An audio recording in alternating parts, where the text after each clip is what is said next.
Friends, आज मैं react करने वाली हूँ ऑन घोस्ट स्टोरी 1990। घोस्ट की story, horror thriller movie explain in Hindi by H.S.T. Wood. But thumbnail तो कुछ और ही बोल रहा है, पता नहीं, इनका कुछ अलग ही होता है हमेशा। So friends, start. हेलो ना बनाली नाइका, वेलकम टू माय चैनल नखरे वाली मोना। और अगर आपने मुझे अभी तक सब्सक्राइब नहीं किया होगा तो please to subscribe my channel. So let's गो।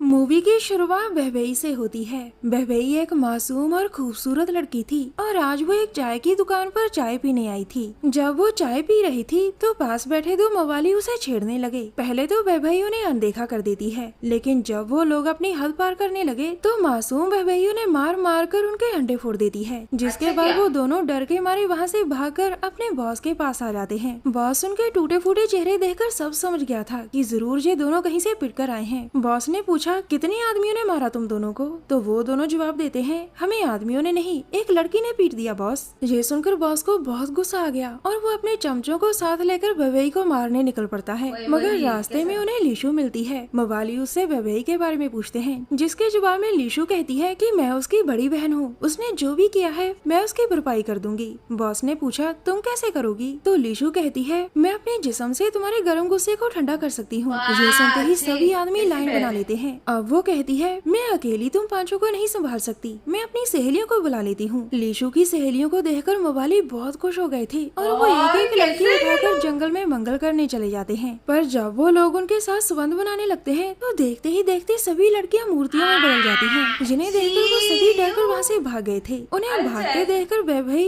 और उसकी बड़ी बहन लीशु बहुत खुश होती है। कुछ देर बाद इनकी बड़ी बहन फैफई कामदेव के मंदिर जा रही थी, जहाँ वो कामदेव की पूजा करती है। जब पूजा कर वो बाहर आ रही थी तो उसके पास एक साधु आकर उससे उसका नाम पूछता है, जिस पर फैफई ने कहा कि मैं अजनबियों को अपना नाम नहीं बताती, और ये कहकर वो अपने घर जाने लगती है। अब वो जंगल के रास्ते से होती हुई अपने घर जा रही थी, जहाँ मंदिर वाला साधु फिर से उसके सामने आ गया। वो उससे कहता है, मैं जानता हूँ कि तुम कौन हो, अगर तुम इंसान बनना चाहती हो तो तुम्हें अपनी शरीर का हवस को दबा कर रखना होगा। साथ ही साथ वो ये भी कहता है कि तुम तीनों बहनों पर जल्द ही बहुत बड़ी मुसीबत आने वाली है। मगर फैफई उसकी बातों पर ध्यान न देकर अपने घर आ जाती है। घर आकर वो अपनी बहनों को साधु के बारे में बताने लगती है। तीनों बहनें अभी बातें कर ही रही थी कि तभी उनके घर उनकी पड़ोसन मिसेस वॉन्ग आती है और वो आते ही तीनों बहनों को गंदी गंदी गालियां देने लगी थी। दरअसल वो इन तीनों बहनों की खूबसूरती से बहुत जलती थी। उसे लगता था कि ये तीनों बहनें उसके पति मिस्टर वॉन्ग को अपनी खूबसूरती के जाल में फंसा रही हैं, जबकि ऐसा कुछ भी नहीं था। अब मिसेस वॉन्ग अपने घर आकर अपने पति से भी झगड़ा करती है और उसे तीनों बहनों से दूर रहने की धमकी देती है। उधर तीनों बहनें अपने देवता के सामने बैठी ध्यान कर रही थी, मगर ध्यान करते समय तीनों बहनों के मन में मर्दों के साथ अपनी हवस मिटाने के ख्याल आने लगे, जिस कारण वो ध्यान से उठ जाती हैं। दरअसल ये तीनों बहनें चुड़ैलें थीं, जो इंसान बनने के लिए कई सालों से कड़ी तपस्या कर रही थीं। कुछ देर बाद रात हो गई थी और तीनों बहनें रात का खाना खाकर सो जाती हैं। अचानक सबसे छोटी बहन गंदे सपनों की वजह से जाग गई, जिसके बाद वो नींद न आने पर बाहर आकर ताजी हवा खाने लगती है। लेकिन जब वो बाहर आती है तो देखती है कि लीशु खुले में ही नहा रही थी और साथ ही साथ अपने अंगों को भी सहला रही थी। उसकी खूबसूरती और भीगा बदन देखकर बहबई भी गर्म होने लगी और देखते ही देखते वो भी लीशु के साथ आकर नहाने लग जाती है। दूसरी तरफ अपनी बहनों को गायब देखकर फैफई भी बाहर आ गई थी और बाहर आकर अपनी बहनों को जिस्मानी खेल खेलते देखकर वो भी गर्म होने लगी थी। मगर फैफई अपनी हवस को दबा लेती है, क्योंकि उसे जल्दी से जल्दी इंसान बनना था। अगले दिन फैफई जंगल में घूम रही थी, जहाँ वो देखती है कि कुछ डाकू एक आदमी को मारने के लिए उसके पीछे दौड़ रहे थे, जिन्हें देखकर फैफई अपनी शक्तियों से सभी को मारकर आदमी को बचा लेती है। इस आदमी का नाम जॉनी था। जॉनी काफी जख्मी हो चुका था, जिस कारण फैफई उसे उसके घर तक छोड़ने आती है। जॉनी का घर काफी अस्त व्यस्त था।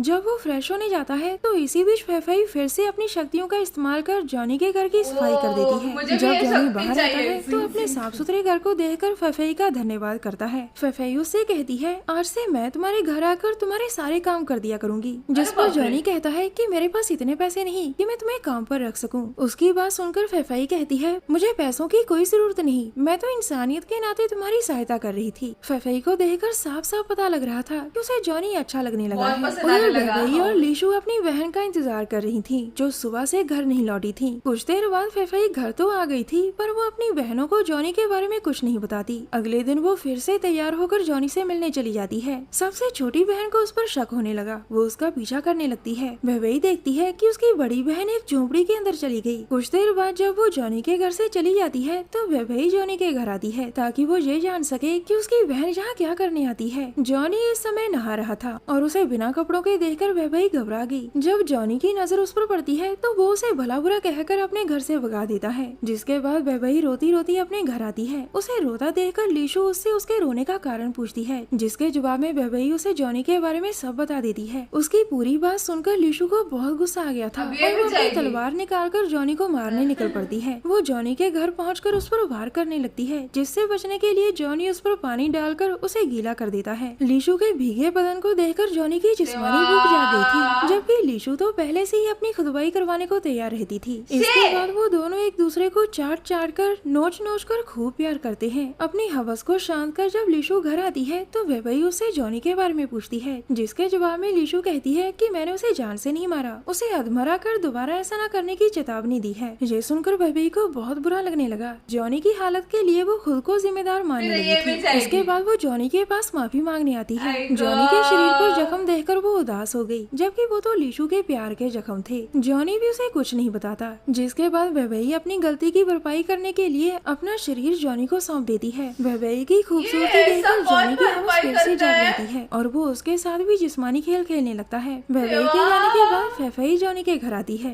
जब वो बिस्तर ठीक करने लगती है तो वहाँ उसे एक हेयर पिन मिलता है। फेफई के पूछने पर जॉनी कहता है कि मैं ये तुम्हारे लिए लेकर आया हूँ। ये सुनकर फेफई गुस्सा होकर कहती है कि तुम उसे झूठ बोल रहे हो, क्योंकि ये तो मेरी बहन का है। अब जॉनी उसे सारी सच्चाई बताकर उसे माफी मांगता है। जिसके बाद फेफई कहती है, मैं तुम्हें एक शर्त पर माफ कर सकती हूँ, तुम्हें मेरे साथ भी वैसे ही प्यार करना होगा जैसे मेरी बहनों के साथ किया था। और इतना कहकर वो भी अपने कपड़े उतारकर जॉनी के नीचे लेट गई थी। कुछ देर बाद तीनों बहनें अपने घर में बैठी खाना खा रही थी। वो तीनों साथ तो बैठी थी पर कोई बात नहीं करती। अपनी बहनों को नजरें चुराती देख फेफई उनसे पूछती है कि क्या हुआ, तुम दोनों ऐसे अजीब बर्ताव क्यों कर रही हो। जिस पर दोनों बहनें उससे माफी मांगते हुए कहती हैं कि हमने जॉनी से अपनी खुदवाई करवा ली। अपनी बहनों से सच्चाई सुनकर फेफई भी उन्हें सब बता देती है कि मैंने भी जॉनी के साथ जिस्मानी खेल खेला है। इतने में उनके घर जॉनी आ जाता है, जिसे देखकर तीनों बहनें खुशी के मारे उसे लिपट जाती हैं। इसके बाद वो चारों खूब मस्ती करने लगते हैं। एक दिन जब वो चारों एक साथ बिना कपड़ों के नहा रहे थे तो मिस्टर वॉन्ग उन्हें देख लेता है और फिर वो जल्दी जल्दी जाकर अपनी पत्नी को सब बता देता है। अपने पति की बात सुनकर मिसेस वॉन्ग बहनों के घर आकर उनसे जॉनी के बारे में पूछने लगती है, जिस पर फेफई कहती है कि वो हमारा मेहमान है जो कुछ दिन हमारे साथ रहने आया है। ये सुनकर मिसेस वॉन्ग उन्हें धमकी देती है कि मैं तुम्हारी गंदी हरकतों के बारे में पूरे गाँव को बता दूंगी। तीनों बहनें उसकी धमकी से काफी घबरा गई थी।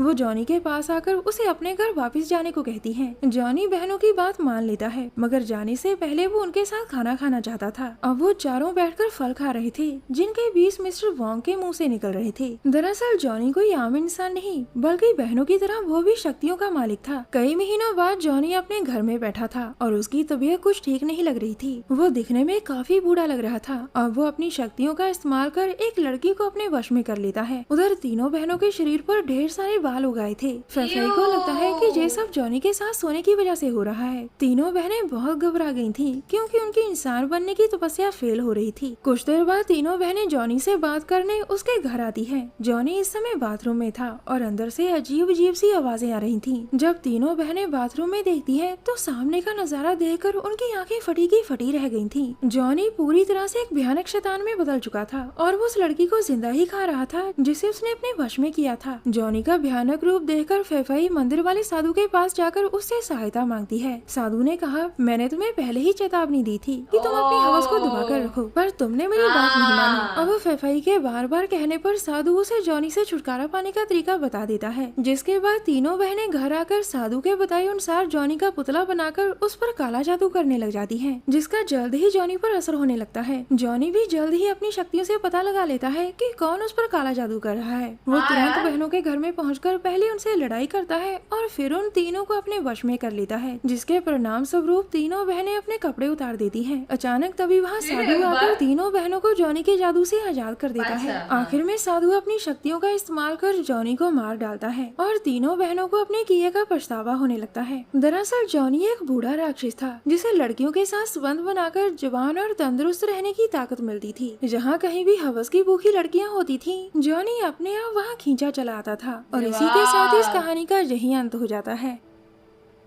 देखो ना, लाइक आजकल तो यही हो रहा है दुनिया में कि कहीं मतलब कुछ चीजों को कंट्रोल कर ही नहीं रहे लोग, नहीं क्या, विच इज वेरी बैड, जैसे इन लड़कियों के साथ हुआ था।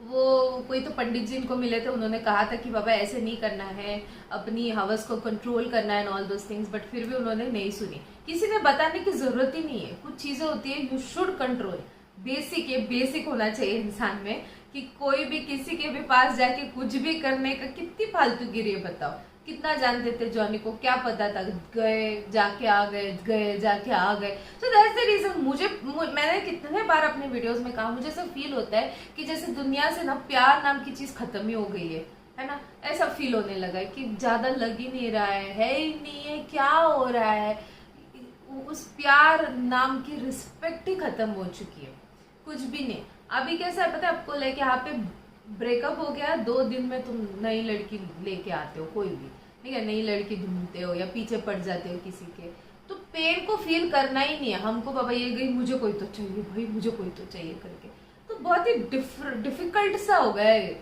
सब कुछ। तो ये था मेरा reaction on go story 1990 by HST food. आपको और भी ऐसे वीडियोस देखने तो प्लीज इस वीडियो को ज्यादा से ज्यादा लाइक करो गाइस, से ज्यादा शेयर करो, क्योंकि आपके व्यूज पे मुझे पता चलता है मेरे ऑडियंस को क्या देखना पसंद है क्या नहीं। तो प्लीज बाकी परत मियाले।